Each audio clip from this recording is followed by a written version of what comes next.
Good day, everyone. I am Maureen Reyati Diaz, and I'm the second reporter from our group, which is Module 10, Ecoliteracy. And on my report, I will be discussing ecologically literate person and society, ways to develop ecoliteracy in school, 7 environmental principles of nature. So let's start. Ecologically literate person and society. For both 2017, an ecologically literate person can apply such understanding to the design and organization of communities and create a generative culture. To be ecoliterate means to understand the principles of organization of ecological communities and to use those principles for creating sustainable human communities.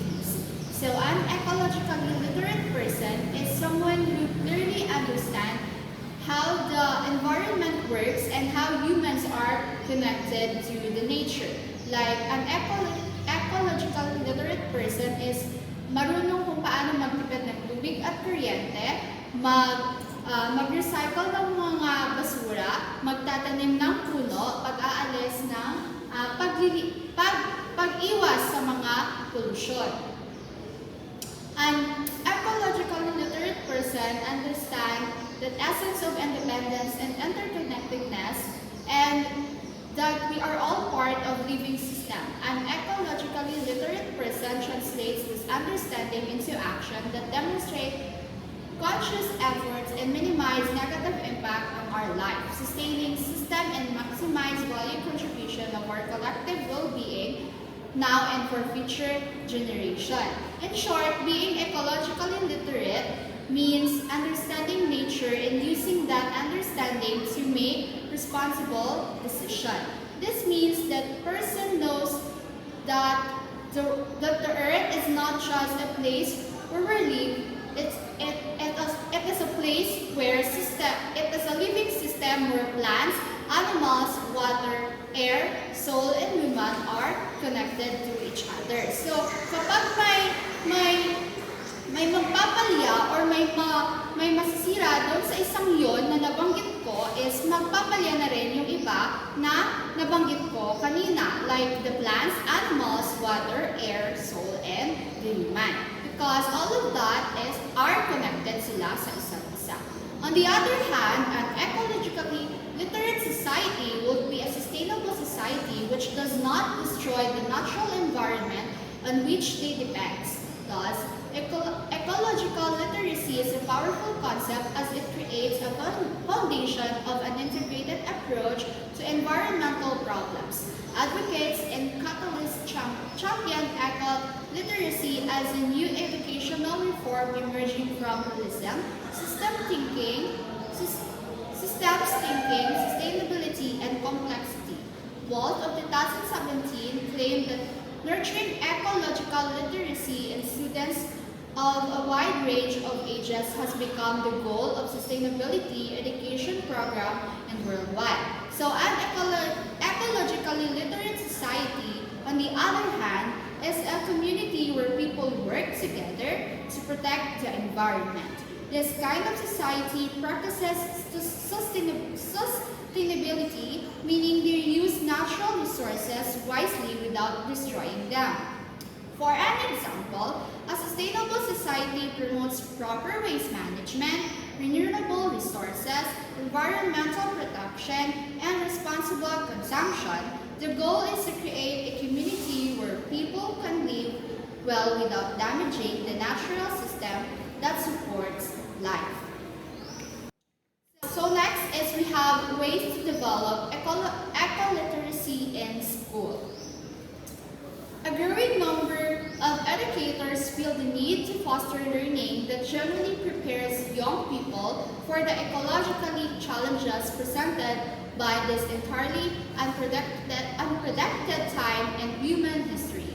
Thus, the goal is to raise students with an important perspective called socially and emotionally engaged ecoliteracy, which is a process that offers an antidote for fear, anger, and hopelessness which result in action. Hence, the act of engaging in ecologically challenges on whatever scale is possible or appropriate, it develops strength, hope, and resilience among young people. So today, many educators believe that schools should prepare students for environmental challenges such as climate change, pollution, and loss of biodiversity. Because of this, school aims to develop eco-literacy among students. Eco-literacy combines three important types. In this case, eco-literacy is founded in new integration of emotional, social, and ecological form of intelligence. While social and emotional intelligence embedded schools' abilities to see from another perspective, emphasize and shows concern, ecological intelligence applies these capacities to understanding of natural system and cognitive skills with empathy for all life.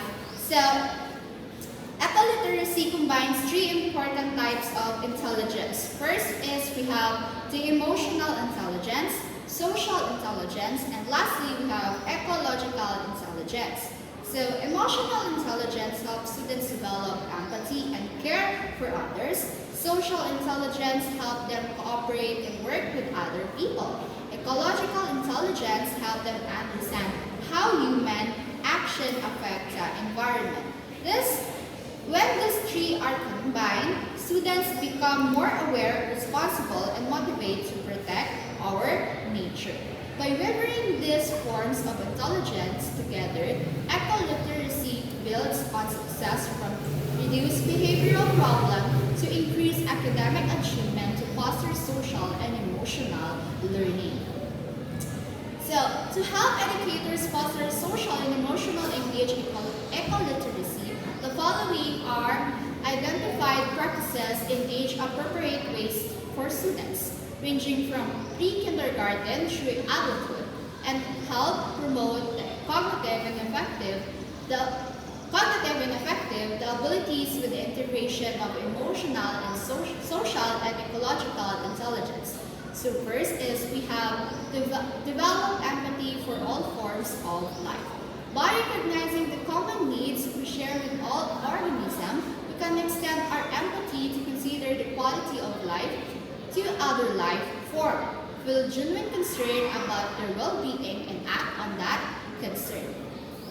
So first, this means teaching students to respect and care about living things. When students realize that animals, plants, and humans all depends on the same environment to survive, they become more compassionate toward the nature.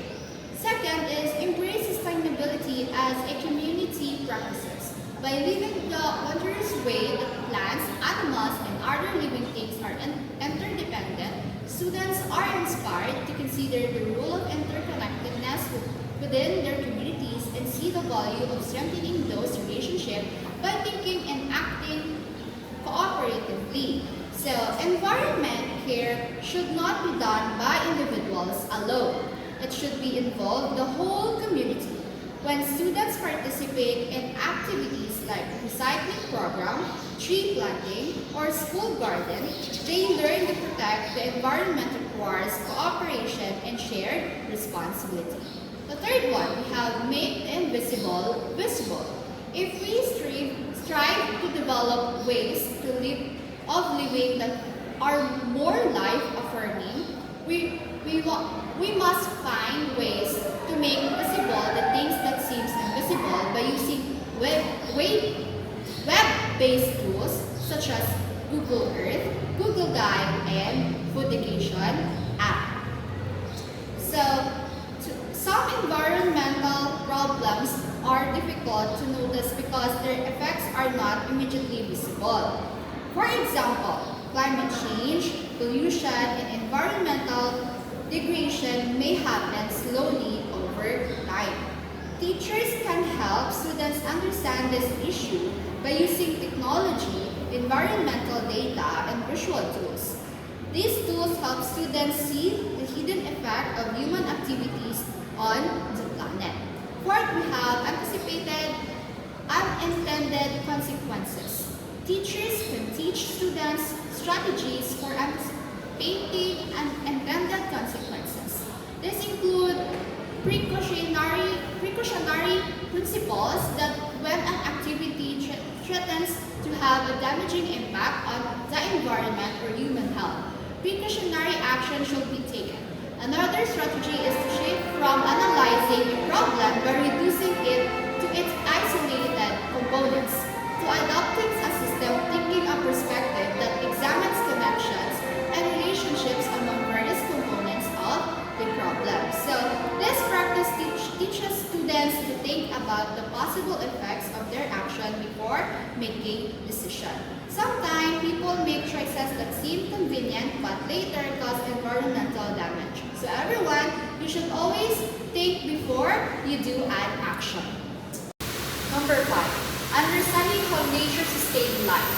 Eco-literate people recognize that nature has sustained life for long that it resulted to turning to nature when their creatures meet their three crucial tenets through eco-literate living. First is eco-literate people learn from nature that all living organisms are complex and interconnected that inhabit a particular place for survival. Eco-literate people tend to be more aware that systems exist on various levels of scale. And eco-literate people collectively participate in a way of life that fulfills the needs of the present generation while simultaneously supporting nature's inherent ability to sustain life in the future. Nature has supported life on Earth for billions of years through complex systems such as ecosystem, food chain, and natural cycles. When students study this system, they learn that all living organisms depend on one another to survive. This understanding encourages people to live in ways that protect the natural system instead of damaging them. 7 environmental principles of nature. Considering the key to understanding environmental problems is to learn about ecosystem. Ecology can be best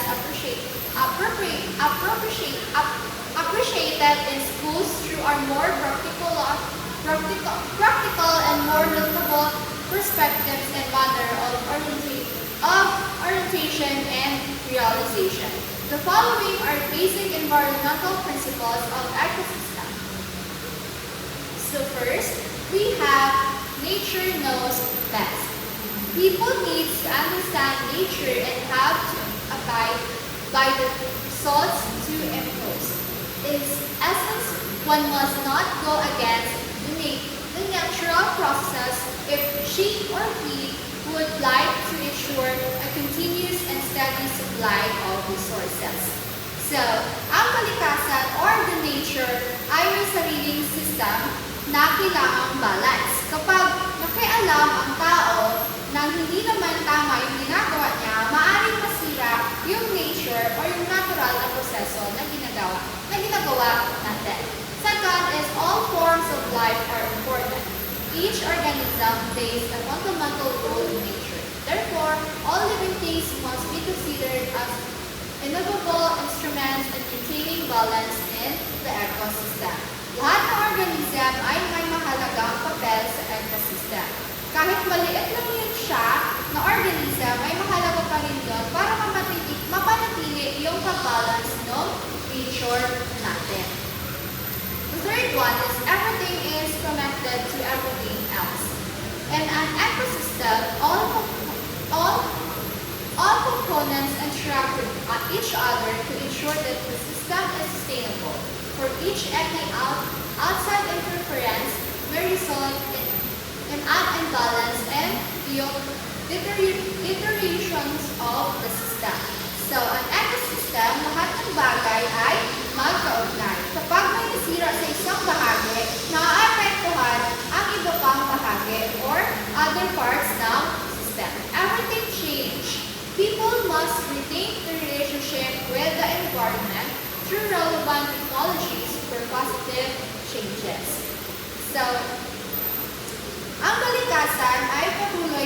nagbabago. Kaya dapat napaguhit ng tao ang kanyang mga gawain upang maging mas sustainable din siya at maging swak siya doon sa nature natin.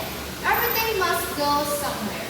Since waste must go back may go back to one's own backyard in some of other forms, it is important to become aware of the different types of waste. Classify and segregate those that are toxic and potentially hazardous.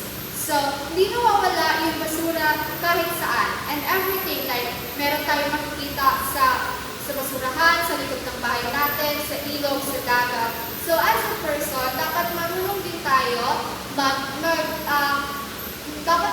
tayo mag-segregate at dapat alam natin kung paano natin matutunan yun ng pansin at para maging malinis yung kapaligiran natin.